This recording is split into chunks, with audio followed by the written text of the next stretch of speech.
What's up, everybody? On this week's episode, I'll discuss the epic podcast that took place between Joe Rogan and Elon Musk, how the Colin Kaepernick campaign has affected Nike's bottom line. I'll tell you about the worst poll ever conducted, and a local school in Georgia is about to start paddling their students. I'm Grayson Gregory, and this is the Prove Me Wrong podcast presents What's Happening.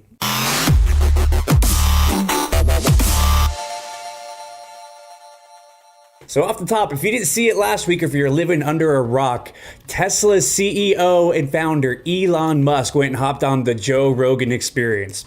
If you've been a Joe Rogan fan as long as I have, this has been one of those podcasts that we have all been dreaming of. If there was a Mount Rushmore of guests that we wanted to have come on Joe Rogan, Elon Musk would be the number one on that list. And how the media's mind has exploded since then. On the podcast, they talked about such things as AI, singularity, the simulation theory, how he's building tunnels under LA to circumvent LA traffic. But is that what anybody talked about the next day? No. It was all because he took 2 hits off of a blunt. Elon Musk, the head of Tesla, and all they could talk about was the 2 hits he took off a blunt. Now, if you watched it, he didn't inhale. Did people get upset at you if you do certain things? There's tobacco and marijuana in there. That's all it is. Not like how Bill Clinton said he didn't inhale. It actually looked like he didn't inhale. But that doesn't even matter. Just look at some of these headlines. It is absolutely insane.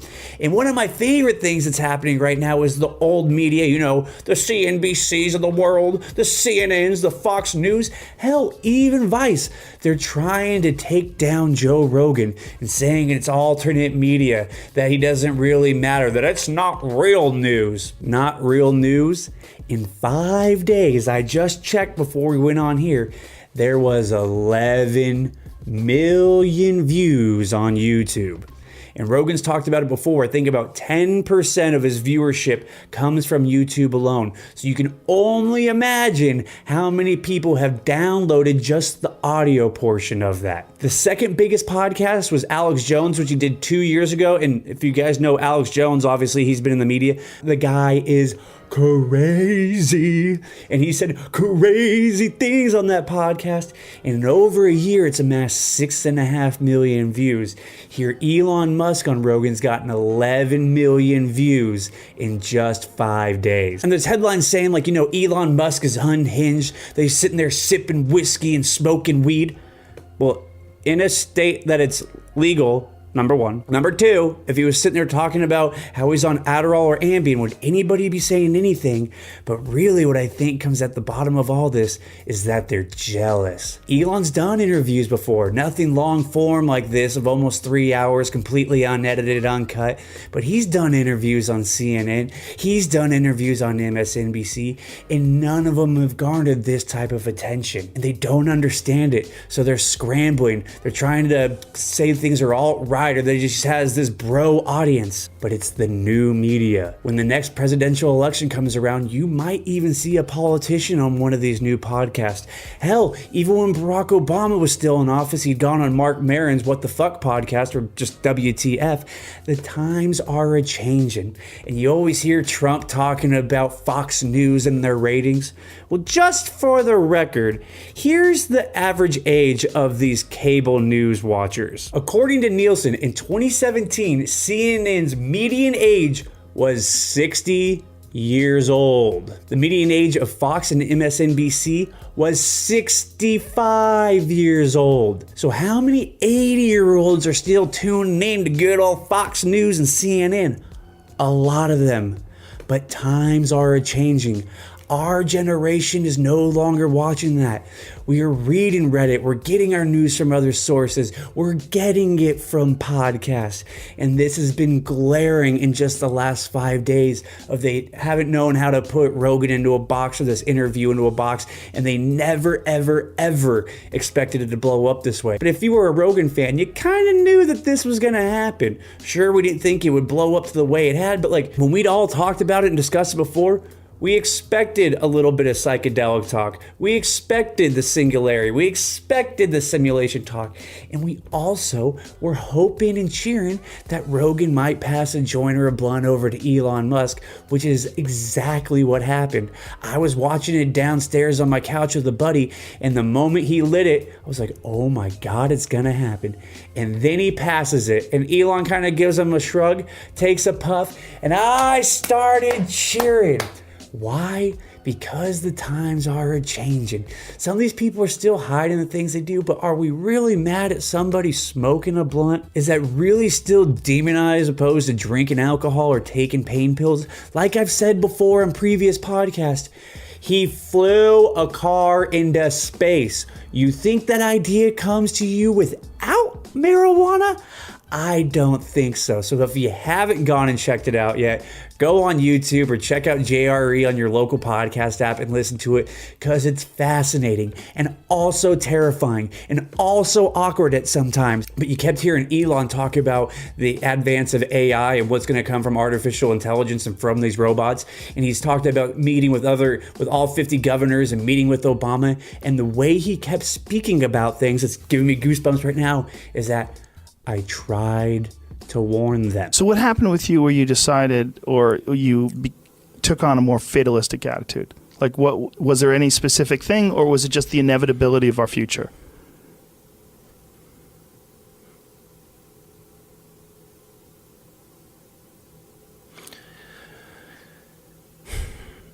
I try to convince people to slow down AI, to regulate AI. This was futile. I tried for years. This seems like a scene in a movie where the robots are going to fucking take over, and you're freaking me out. Nobody listened. He was already speaking in past tense on these things. It sounds like that ball's already rolling down the hill and there's no way we can come back from it. But one of the other things I gained from him is how much it seems like he's actually trying to help society. The point of the automated cars is to stop all the car accidents. Same reason why he's building tunnels. Same reason why he's trying to get us to Mars. Yes, in a corporate world, money is always the thing you're trying to strive for, but it actually seems like he's trying to better the world. But don't take my advice for it. Go check out the podcast for yourself. If you have already checked it out, comment down below and let me know what you think about it. JRE and Elon Musk, one of the greatest podcasts ever. But now let's pivot and talk about the most recent update to Nike and their so-called plummeting stock with Colin Kaepernick. So last week we touched on the so-called controversy between Nike and Colin Kaepernick. You remember this ad. So the day after the news broke of the ad, you might have seen many right-wing pundits pointing to the fact that Nike's stock had suddenly started to drop. And they said, see, this is what happens, social justice warriors. This is what happens when the wokeness takes over. But just like we've discussed with the NFL ratings, a lot of these pundits, whether right or left, don't like to paint the whole picture for you. So yes, the next day Nike stock had gone down, but so had Reebok's, so had Under Armour's, so had Adidas, and yet they had no ad. So why are they attributing it all to Colin Kaepernick? That was just the way the stock market was working that day. And look, I'm an idiot. I can barely spell the words stock market, so I'm not going to pretend about how this works. But what has happened since the ad went viral, since all these pundits claimed that this would be awful for business? Well, they were right. If by right you mean they were 100% wrong. In fact, since the ad has gone viral, after an initial dip immediately after the news broke, Nike sales have actually grown 31% from Labor Day weekend. Now, if you actually understand the market and who Nike's key demographic is, then this should not come as a surprise to you. Black Americans disproportionately support Colin Kaepernick. Nearly 7 in 10 Black Americans support Kaepernick's protest, as opposed to 6 in 10 white Americans opposing the protest. But that still leaves 40% of white people that are in support of it. So Nike knew that this campaign would be popular among their key demographic. I mean, duh, right? Is Nike a stupid company? Do they know what they're doing? Of course they do. In fact, Black Americans disproportionately engage with corporations on social media. According to the Nielsen report, 38% of African Americans between the age of 18 and 34 and 41% of those aged 35 or older say they expect the brands they buy to support social issues. Say that again. They expect the brands they buy to support social issues.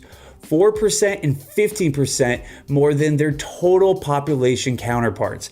African Americans are more likely than non-Hispanic white peers to interact with brands on social media or to use social networks to support companies and brands. 44% more likely. And one of the complaints you heard from the right, the Clay Travises, the Sean Hannitys of the world, was that this isn't actually about social justice. This is about business. And you know what? You're right. Of course it is. And all of you played right into their hands. All of the fake outrage only made the ad larger. Hating on people who still supported Nike only made them want to buy more. It's no different than what we saw in California here a few weeks ago. Remember that? When the people on the left came out and tried to demonize In-N-Out for donating to right-wing causes?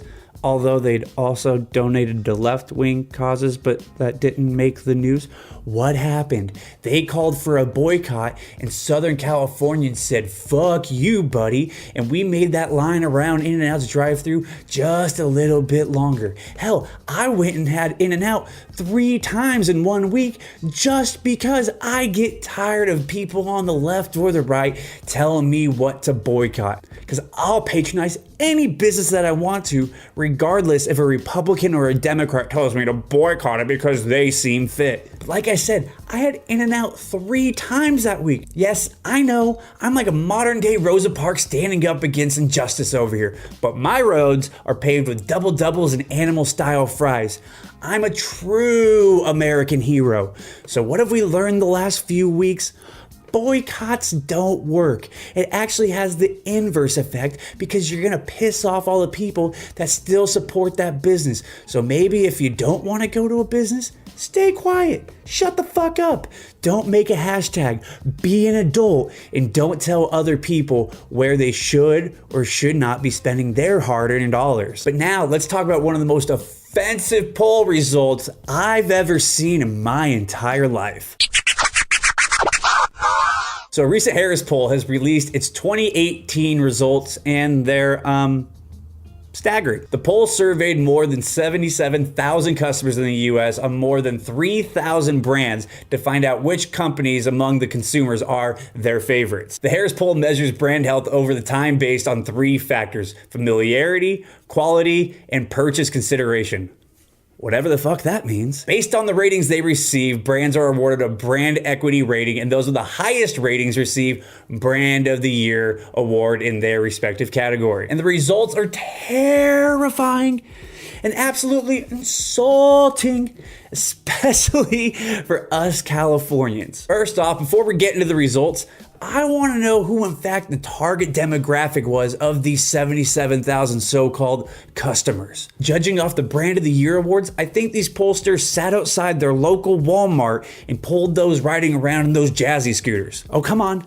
You know exactly who I'm talking about. But don't take my word for it. Let's go through some of the results together. It starts off strong, but then it starts to go downhill fast. So the top burger chain was Five Guys. I can live with that. Here in California, we're lucky enough to have In-N-Out, Five Guys, Shake and Shack. We got it all. And I'm about to say something super sacrilegious, and I might have to leave the state of California after this. But if I'm being honest, out of those 3 burger chains, Shake Shack is probably my favorite. Boo this man! I mean, they have bacon. Sorry, In-N-Out, I love you. You just heard that I patroned your business 3 times in 1 week. But Shake Shack has bacon, and I like bacon. Moving on, the 77,000 people voted what the best coffee shop was. And wait for it, Krispy Kreme donut? Yes, you heard that right. Their favorite coffee shop was Krispy Kreme donuts. I didn't even know Krispy Kreme served coffee. I mean, sure, it makes sense that they would serve coffee, but have you ever asked a friend to go grab a coffee and their suggestion was to go to a Krispy Kreme? I mean, never mind all the awesome mom and pop coffee joints that we have here in America. If we were just gonna stick to like the coffee joints, wouldn't you go to like Starbucks, Coffee Bean, Pete's Coffee? Hell, I'd even think about going to 7-Eleven to get me a cup of Joe from there before I'd ever think about going to Krispy Kreme donuts for coffee. Furthermore, if you like Dunkin' Donuts coffee, kill yourself. It's trash. I can't tell you about the amount of people in southern states like Florida that love Dunkin' Donuts coffee. Dunkin' Donuts coffee is the Hot Pockets of coffee. It's seriously so awful, especially if you like to drink iced coffee. You ever try to order an iced coffee from there? It tastes like coffee mixed with a sandbox. The sugar's at the bottom, and you see them shaking it up like that, but yet you go down to the south and they swear like Dunkin' Donuts is the second coming of Christ. Dunkin' Donuts is trash, but I would probably still go there before ever thinking about going and getting a coffee from Krispy Kreme donuts. These people also voted on the best sandwich in America, and they chose, well, it was a tie between Panera Bread and Subway. Yes, that Subway. You know, the Subway that let a pedophile be the face of their organization for 20 years? You know, the Subway that has absolutely zero fresh ingredients while talking about fresh ingredients? You know, the Subway that convinced you that eating a 12-inch loaf of bread was actually healthy for you? You know, the Subway that had to admit a few years ago that their oh-so-fresh bread contained a chemical that is also found in yoga mats. And these people voted them the best sandwich, tied with Panera? Look, I understand Panera. As far as chain restaurants go, I fuck with Panera. Nice cold day, might go get me some soup, maybe a half sandwich. If it's rainy and I'm feeling fat, maybe I'll go get some mac and cheese and a bread bowl. Like I said, I like Panera. But if you think they are on par with Subway, you should be excluded from all future polls. Like, forever. Forever, forever, forever, ever, forever, ever. Yes, forever. Forever. Forever. Forever. Forever. But now, to get to the most egregious answer of them all, when these 77,000 Walmart dwellers were asked what the top Mexican restaurant in America was, they chose Taco Bell. Taco Bell. Can you believe it? Taco Bell. I get it. If they were voting for cheapest enema, Taco Bell. Fastest way to give yourself a colonic, then yes, Taco Bell. But top Mexican food? Never say Taco Bell. First off, elitist comment coming right here. If you're not from Mexico or California, you don't get a say in what is good or what is not good Mexican food. Just like I wouldn't dare tell someone from Nebraska what good corn is, I don't want anybody in a flyover state opining on what is good Mexican food. And you'll hear people from southern states and places like Texas claim they have Mexican food. They don't. Here's some rules you should follow if you're trying to determine whether something's Mexican food or not. Anywhere on the menu, you see that they serve queso. Spoiler alert, not a Mexican restaurant. If you order a steak taco, steak quesadilla, steak burrito, and their steak is ground beef, spoiler alert, not a Mexican restaurant. If you order flautas and their flautas are actually just rolled tacos, that is not a Mexican restaurant. Taquitos does not equal a flauta. If the name of the restaurant has a white guy's name in the title like Steve or Josh, that is not a Mexican restaurant. Furthermore, the only acceptable names for an authentic Mexican joint are names like Jose, Alberto's, Trujillo's, Roberto's, Santana's, or you found that really bomb authentic shit when the name of the front of the building simply says Mexican or Mexican food. So they may have a B rating in the window, but you can be 100% certain that food is gonna be authentic. Salsa and tortilla is gonna be made fresh, and you know damn well that carne asada is gonna be off the hook. And you know this to be true in other establishments as well. Same goes for the best donut shops. I don't want any fancy name, no Debbie's Donuts or any bullshit like that. I want to pull up to a shopping center. I want the storefront to just say donuts. And I want an Asian person pulling my donuts out of the display case and putting that baker's dozen I'm buying into one of those pink boxes. You know exactly what I'm talking about. Want to pull up to that hole in the wall in the strip mall, see the word donut in one of those neon signs. One of the letters is likely burned out, but then you know you are in for some good motherfucking donuts. Same thing for Chinese food. How many times have you gone to a good Chinese food and the sign out front just simply said Chinese? Same rules apply. So Harris, I don't know who the hell you are or how your little scientific poll came to these conclusions, but if you or anyone in this poll actually thinks that not only does Taco Bell constitute as a Mexican food spot, but that it's the best Mexican food in the country, I hope somebody builds a wall around you. Remember that movie Bubble Boy with Jake Gyllenhaal? Yeah, like that. But instead of a bubble, it's a giant cement wall that surrounds you 24 hours a day and keeps you from espousing your awful thoughts and ideas to the world. And if you ever mention Taco Bell again being the best Mexican restaurant,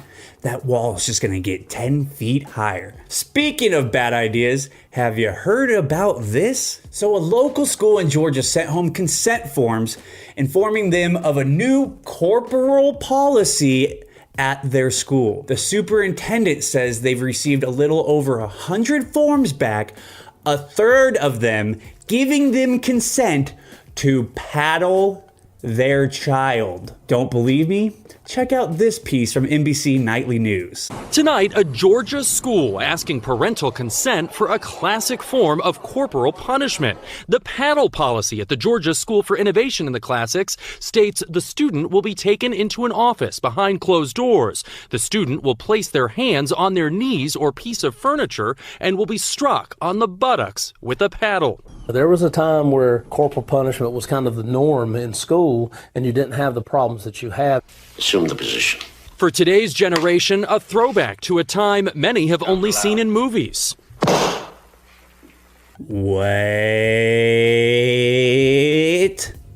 Did you catch what that superintendent said? He said in this school, we take discipline very seriously. There was a time where corporal punishment was kind of the norm in school and you didn't have the problems that you have. Hey, superintendent, you know what else used to be the norm in schools? Sexual harassment, bullying, separate water fountains, separate schools for different melanin in your skin. Just because something used to be done back in the day doesn't make it right. My favorite thing you hear from people who beat their children or who were beat by their parents is, well, my parents beat me and I turned out all right.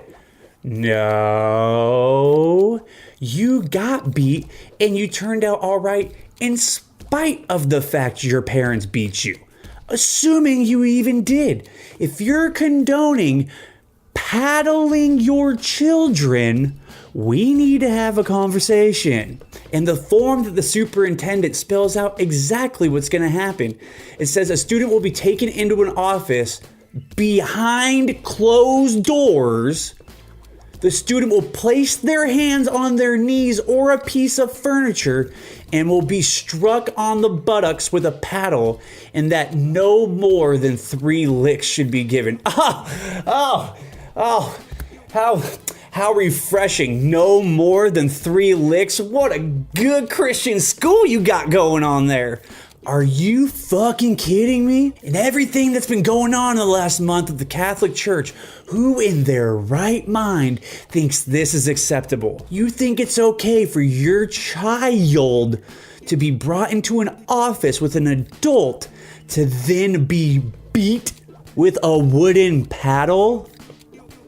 Wait. The superintendent even went on to say that he's heard things like, I've heard great. It's about time. We're so glad this is happening again. They should have never taken this out of schools. Look, I'm against most government intervention, but my God, CPS, you may want to go take a look at the third of those families that just authorized school officials to beat their children. The most alarming thing I found out during all this is not only is it still legal in Georgia, but also 19 other states. The year 2018, 19 states in the United States of America still allow for corporal punishment of their children. Let's break this down now. I'm going to go out on a limb and assume most of these people that are okay with this probably identify as a Republican. You know, the Republicans that are always saying that we should be fearing the government, but yet you're going to allow school employees to beat your children? And where do you think these 19 states are? Of course, it's states like California and Washington and Oregon and New York. Obviously not. They're in the Bible Belt. The states are Alabama, Arizona, Arkansas, Colorado, which kind of surprised me, Florida, Georgia, Idaho, Indiana, Kansas, Kentucky, Louisiana, Mississippi, Missouri, North Carolina, Oklahoma, South Carolina, Tennessee, Wyoming, and of course, Texas.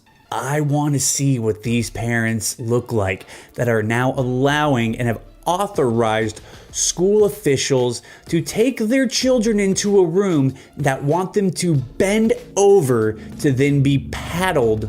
Say that out loud. Imagine if you found out this was happening in a mosque. We would be shutting that place down tomorrow. But no, it's happening in places like Georgia and 18 other states that allow it. Let me tell you, as someone that doesn't have any kids of their own, and you always hear that from people that have kids, well, just wait till you have kids. I have no plans on having them. So as someone that has nieces and nephews that is super close with, if I found out this ever happened to one of them, I would be showing up to that school and beating the ever living shit out of any government employee or official that dared lay a hand on one of them. I don't care if my sister or brother-in-law signed off on it. I would circumvent them and then go beat the fuck out of this teacher, principal, school superintendent. How anybody thinks this is okay in the year 2018 is beyond me. So that's what's happening. If you haven't already, please subscribe to the YouTube channel. If you like this week's episode, give that little thumbs up, hit that bell so you subscribe so you get notifications each and every week when the podcast is uploaded. If you haven't yet, also go over to that little app called Facebook, search Prove Me Wrong Pod, and give us a like button on there as well. You can also follow me on all socials at Grayson_Gregory. I appreciate every one of you. I'll catch you next week. Peace.